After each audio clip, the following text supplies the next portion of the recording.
මේක කතාවක් මේක ජපන් වල වෙච්ච කතාවක්.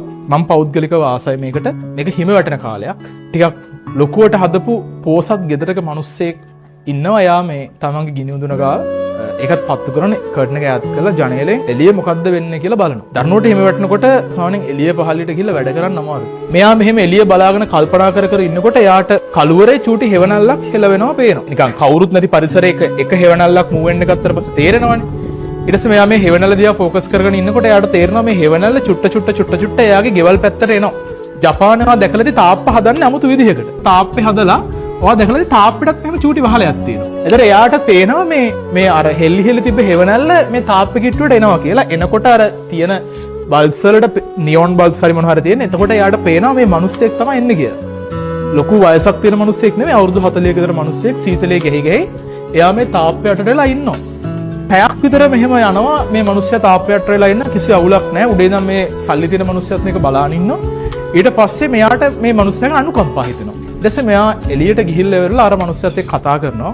කතා කරලා මේ මිනිස්සයාගෙන් විස්තර අහලා ඊට පස්සේ මෙයා අර එළියට මිනිස්සයාට කියනවා මේ ඔයා බය වෙන්න එපා. ඔයා මෙහෙම සීතලේ ගෙහි ඉන්න ඕන නෑ. මම ගාව තියෙනවා පරණ බ්ලැන්කට් එකක්. මම මේ බ්ලැන්කට් එක ඔයාට ටක් ගාලා ගෙනල්ලා දෙන්නම්. ඔයා විනාඩි 5ක් මෙතන ඉන්න කියලා මේ සල්ලි තියෙන මිනිස්සයා ගේ ඇතුළට යනවා.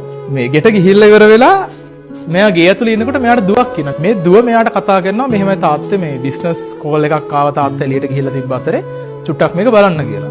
ඊට පස්සේ මේ ජපන් මිනිස්සයා ගිහිල්ලා අර බිස්නස් කෝල් එක ගන්නවා. කෝල් එක දුව දිග යනවා. සාමාන්‍යයෙන් විනාඩි 45ක් විතර කෝල් එක ඇදෙනවා. තව ටිකක් වෙලා ඉතින් මෙයා දුවත් එක්කත් කතා කරනවා. මෙහෙම කතා කර කර ඉද්දි මේ මිනිස්සයාට මතක් වෙනවා අම්මට සිරි මේ මෙන්න මෙහෙම කතාවක් මම අරට කීව නේද කියලා. එතකොට ඒක මතක් වෙච්ච ගමන් මෙයා බ්ලැන්කට් එකත් අරගෙන දුවගෙන යනවා එළියට අර හිඟන මිනිස්සයා ඉන්නවද කියලා බලන්න. එයා යනකොට ඒ හිඟන මනුස්සයා මැරිලා. මෙයා ඊට පස්සේ මේ හිඟන මනුස්සයා ගැන හොයනවා. ප්‍රශ්නේ කියන්නේ මේ හිඟන මනුස්සයා ඌ ජීවිත කාලෙම පාරේ තමයි නිදාන තියෙන්නේ.